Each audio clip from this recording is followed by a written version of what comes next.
অভিযোগ যেন নিত্যসঙ্গী মিয়ানমারের বর্তমান জান্তা সরকারের কাছে। সম্প্রতি একটি বিতর্কিত ও একপেশে নির্বাচনের আয়োজন করে ক্ষমতার মসনদ পাকাপোক্ত করে জান্তা সমর্থিত union solidarity and development party USDP. নির্বাচনের সময় সামরিক শাসকদের বিরুদ্ধে 400-র বেশি হামলা চালিয়ে 170 বেসামরিক নাগরিককে হত্যার অভিযোগ তুলেছে জাতিসংঘের মানবাধিকার সংস্থা, যা নিয়ে নতুন করে সমালোচনার তুঙ্গে মিয়ানমারের মিং অং হ্লাইং প্রশাসন। তবে অভিযোগের ফিরিস্তি এখানেই শেষ নয়। 2021 সালে মিয়ানমারে সামরিক অভ্যুত্থানের পর রাস্তায় নামে দেশটির তরুণ প্রজন্ম। ক্লিংকার বেশি থাকলে সিমেন্ট বেশি খাঁটি। আনোয়ার সিমেন্ট। সে সময় তাদেরকে দমাতে ব্যাপক ধরপাকড় চালায় জান্তা সরকার। সম্ভাবনাময় তরুণদের বন্দী করা হয় কারাগারের 4 দেয়ালের মাঝে।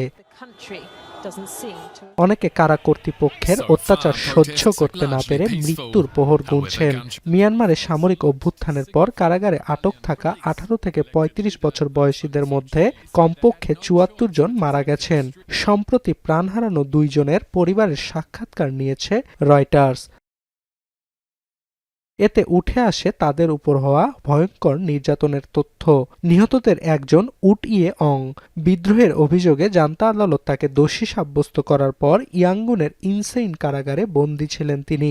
পরিবারের কাছে লেখা চিঠিতে খাবার ও ওষুধের জন্য টাকা চান তিনি। জানান কিভাবে না খাইয়ে মৃত্যুর মুখে ঠেলে পাঠানো হচ্ছে তাকে। সবশেষ 2025 সালে 25 বছর বয়সে কারাগারে মারা যান উট ইয়ে অং। এছাড়া নির্যাতনের শিকার হয়ে প্রাণ হারানোদের আরেকজন খান্ট লিন নাইং। তাকে আটকের খবর টেলিভিশন সংবাদের মাধ্যমে জেনেছিল তার পরিবার। নাইং মারা গেলে কারাগার যুক্তি দেয় স্থানান্তরের সময় পালিয়ে যাওয়ার চেষ্টা করলে তার উপর গুলি চালানো হয়। যদিও কারা কর্তৃপক্ষের দাবিকে প্রত্যাখ্যান করেছে তার পরিবার। এমনকি মৃত্যুর পর নাইংয়ের মরদেহ দেখার অনুমতি দেয়া হয়নি। মিয়ানমারের তরুণদের ওপর হওয়া নির্যাতনের বিষয়ে শুরু থেকেই উদ্বেগ প্রকাশ করে আসছে জাতিসংঘ সহ একাধিক আন্তর্জাতিক সংগঠন। 2025 সালে জাতিসংঘের প্রতিবেদন অনুযায়ী অভ্যুত্থানের পর থেকে মিয়ানমারে অন্তত 3 থেকে 5 লাখ তরুণ তরুণী দেশ ছেড়ে পালিয়েছেন। অর্ণব প্রসাদ, এখন বিশ্ব।